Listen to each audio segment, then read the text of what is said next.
Good morning. Welcome back to our channel.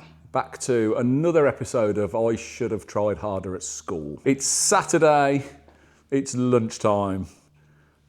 And what are we doing? We're playing with the car. Fixing bloody cars. So this is my car. This is my M135i, my personal daily. All the intention originally was to fit the F80 M3 front arms. So front lower arms, brake reaction arms, gives the car a bit more width. You can get a better geometry setup on it.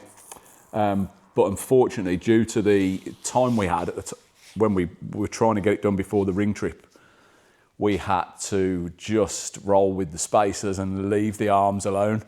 So now we're going to revisit it. We've decided we're going to take the big brake kit off. So it's currently running 380mm F80 M3 front brakes, front discs with the standard 135i sport caliper with a spacer kit that brings the caliper back, but it uses the original caliper, original pads. Driving it around the ring, we didn't really see a benefit from putting the big disc kit on, although it does look cool, as you'll see. It's massive. They look massive behind the wheels, and it is dead cool. But we're going to take them off. We're going to fit all these M3 arms. We've got a whole set of genuine BMW, genuine M arms to go on it. We'll have to do the wheel alignment, obviously. What we're going to do is, obviously, I do a bit of racing with a couple of my mates. So we've got all the string gear to string align it, which some people say it's crap. Some people say it's the only way to do it. It don't lie. So we can do that. We won't bore you with the details of that, but we'll show you roughly what we do. Get the arms fitted. I think it won't take long. So I don't think it's gonna be a massive drawn out thing. Then it's 4 bolts essentially. So we'll get the arms on and then we'll get some alignment done. We'll try and get your steering wheel straight this time. And yeah, let's crack on, get on with it. Up she went. The wheels came off along with the under tray.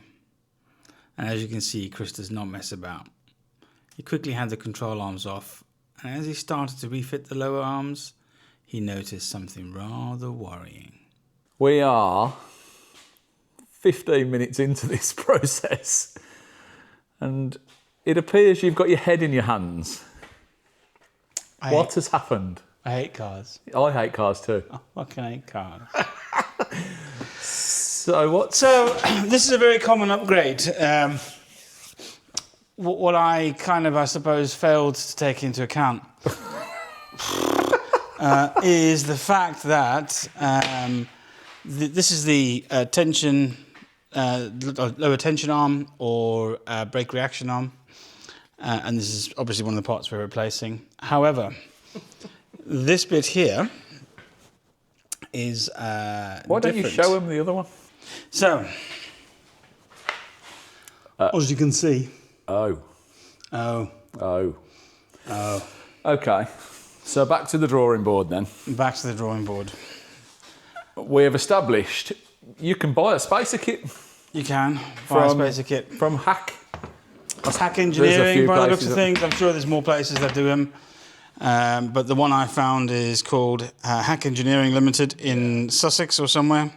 Popular place. I mean, £45 for a conversion kit doesn't seem like a lot of money. I need to just work out if it's 45 per side or 45 for repair.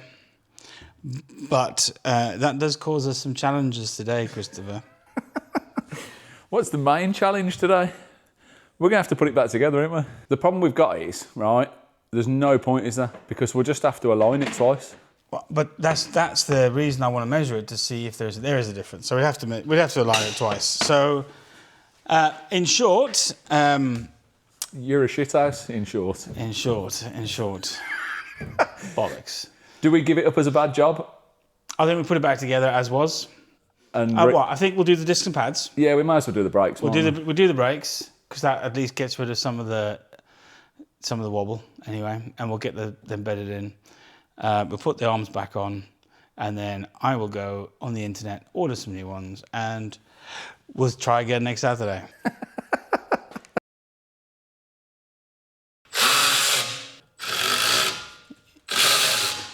I've got a feeling we're going to have to...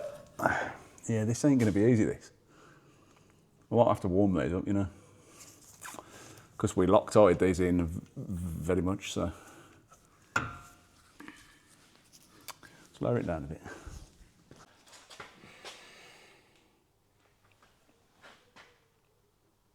That's a thinking man's face. That's tight, that. Lots of Loctite. Yeah. You can take it off and see if you can catch some space. Let's take the disc off, bolt the caliper back on. You know it's serious when Chris has got the welder out. This has escalated quickly, hasn't it? So what we're making, folks, threaded cup thing that'll go on the end of the braided hose, which means we'll be able to take the caliper off without it leaking all over the floor.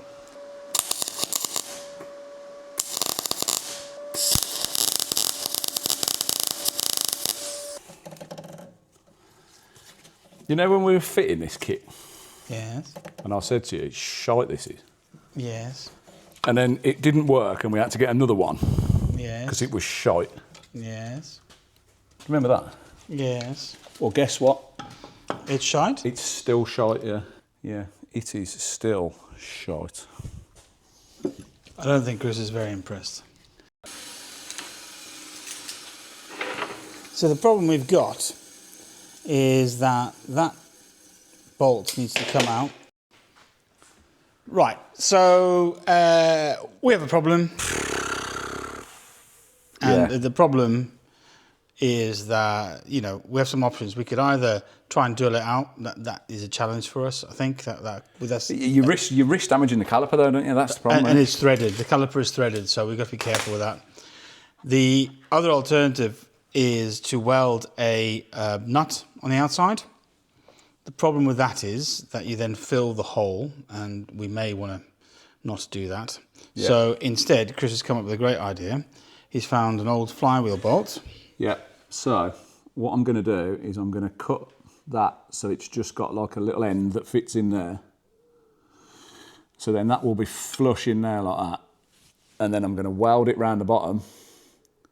And then in theory, the heat, you just get the gun, bosh, that's out. But if it doesn't work, we can cut it off flush and that indent is still there. We haven't filled it with weld.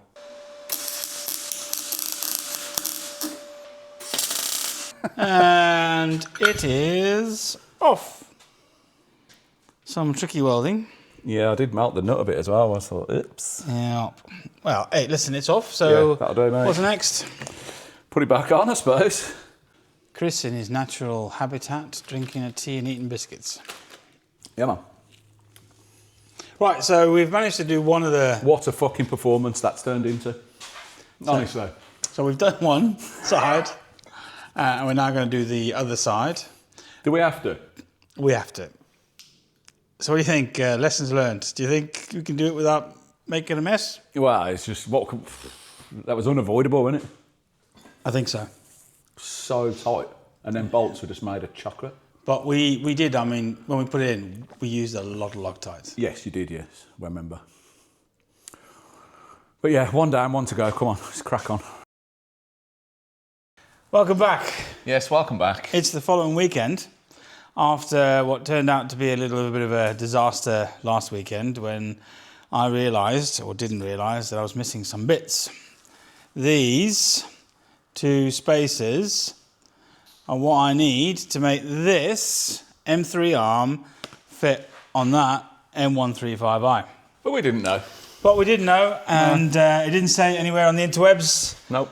So here we are again. Again. Right. On a Saturday. On a Saturday. We're going to rush through this quickly, string the car up, do a quick alignment. And then some road testing. And then go racing.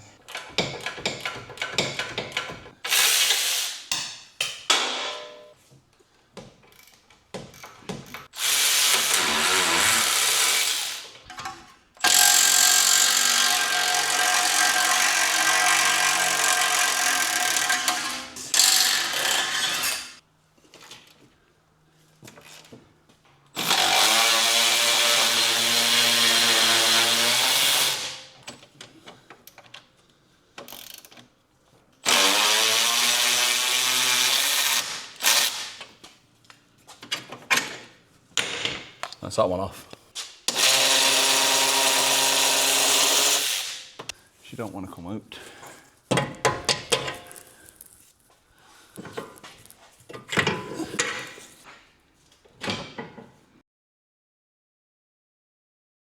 So these are some very tight nuts, I believe. Yeah, they are all tight. What we got here then? FT plus FT, FT plus or minus FT, yeah. You can see a little spacers in there now. Fits like a glove. 100? Right, 100 newton meters plus 90. 100 plus 90. Wow. And before anyone says, oh, you should jack the suspension up because of the bushes. No, you don't. It states on there, tighten in the normal position.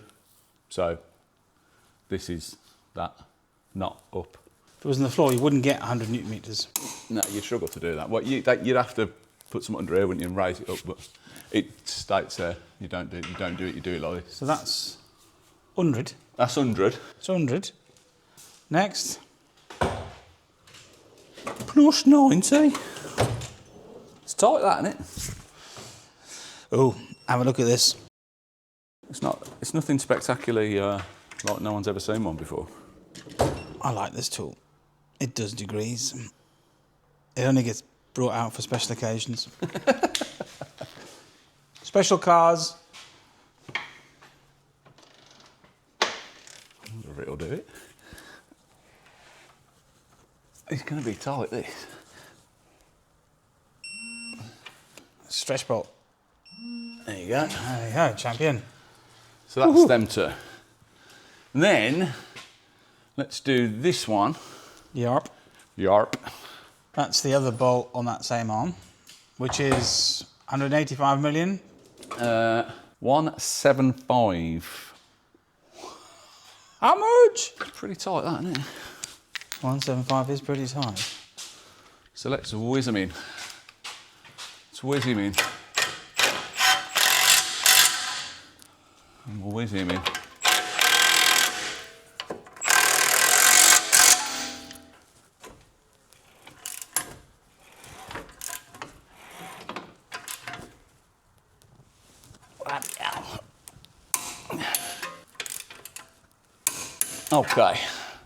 Okay, so that's that and that's done. Now for the lower arms. So we'll do these now. Let's have a look. What is it, 100 plus 90? 100 plus 90. Yeah.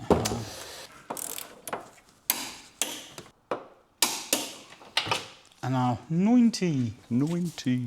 I'm happy it's quiet here today. Give it time before the lunatics descend. Oh, almost there, mate. There we go. It's fucking tight, that. See the little light going? There we go.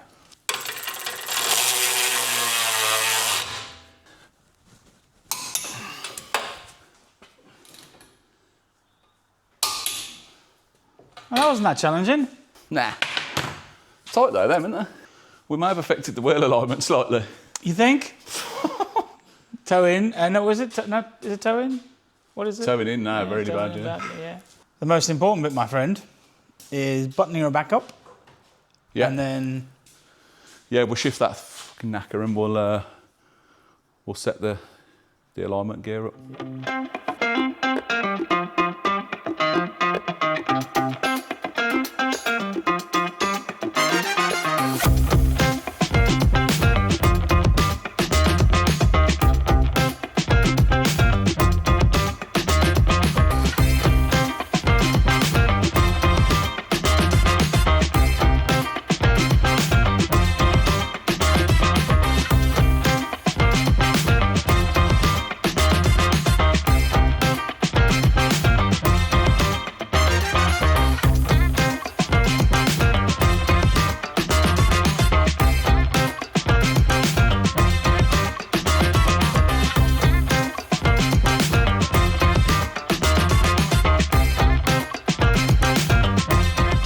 So that's the car strung up.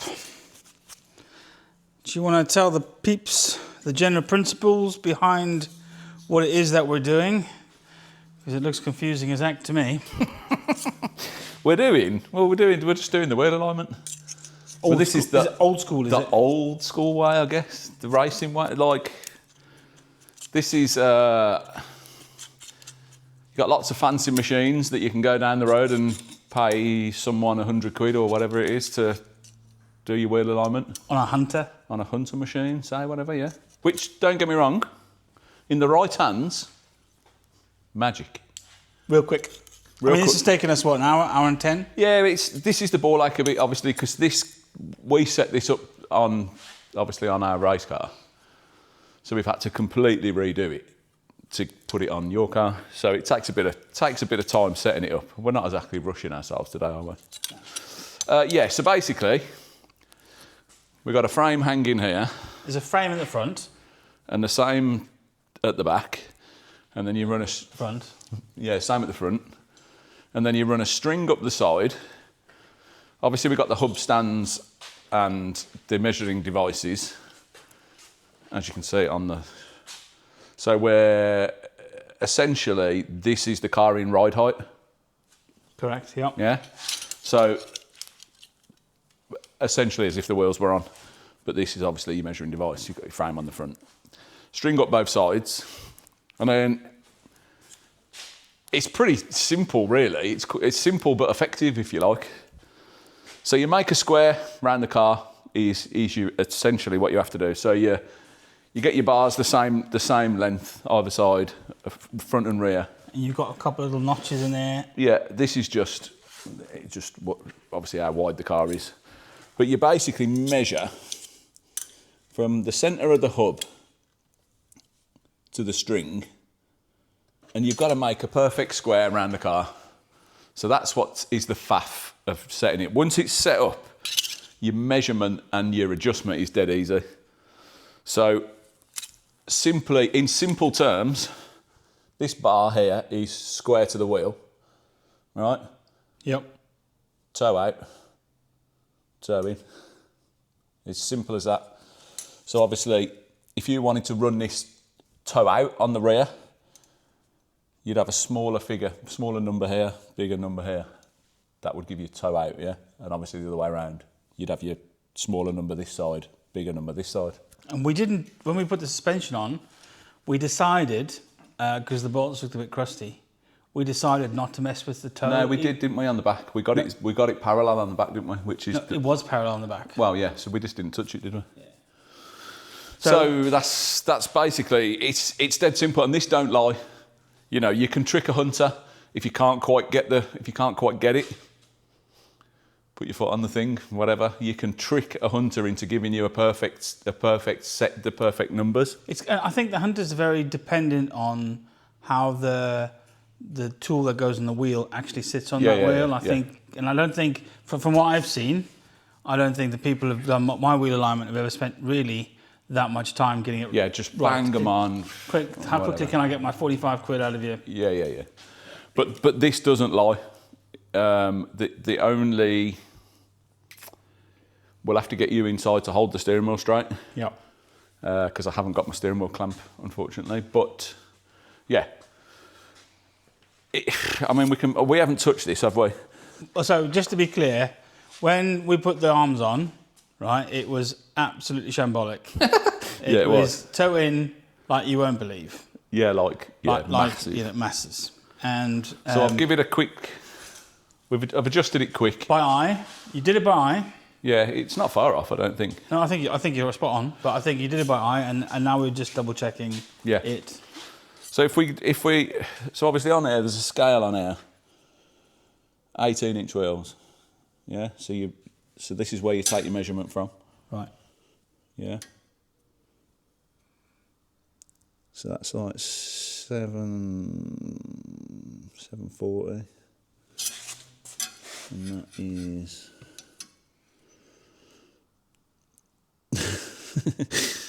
Right, okay. So it is close, to be fair. So that's like 750.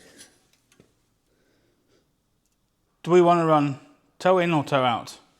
Ideal world, I suppose, for what you use the car for, 0.5 mil of toe out on the front. Just give you, so a mil combined on the front, maybe toe out. So it gives it a bit of turning, but you don't want to go too aggressive where the tyre's out. So yeah, we'll try and get 0.5 mil either side, a mil combined toe out on the front, and then we'll leave it straight on the back. I've checked the backs are bang on still, so. Good. So yeah, we'll try and get 0.5 mil toe out either side. I need to get my files in the car. Let's have a look at this side. Yeah, so that's 7.7 and 7.2. So this side's out a bit more.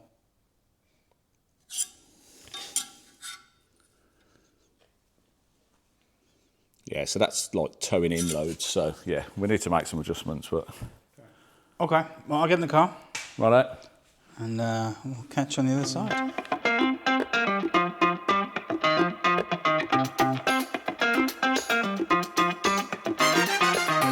So it's been a couple of weeks since Chris has done the lower arms in this car. He also did the brakes, although that was the week before, and we strung it up. It's been actually amazingly good.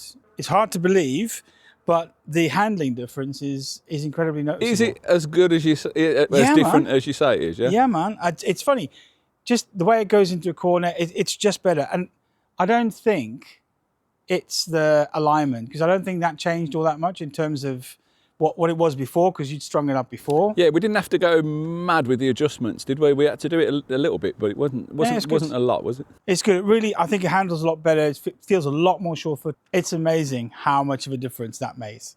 So all we did, really, we F80 M3, lower arms. Front lower arms. And the brake reaction arms. Yeah. And a wheel alignment. And wheel alignment, that's it, really. And it doesn't handle like a 116i anymore. No, it handles well. Handles real good. And obviously the brakes, we did the brakes the week before, going back from those big 380mm discs back to the 340s. Which looked amazing, them brakes. They looked great, didn't they? But I'll tell you what, braking performance, so much better now. Absolutely better. Really? I still think even that second kit was no good. Right. I honestly think that the brake's better. There's no more kind of brake judder. It's brilliant. No, I'm really happy with it. Right. Next thing really is that exhaust when it arrives. Yeah, I mean, this is a cool car, this is, maybe I want one. It's a bit dirty. We've had a storm over the weekend and it's not been nice. Storm Amy. Was that what it was? There we go, guys. You can date Blew through Redditch and caused £13 million worth of improvements. Absolutely. So yeah, listen, thanks for watching. I hope you guys enjoyed it. Please leave us a comment, like and subscribe if you haven't already. And we'll see what next week brings. Thanks, everyone.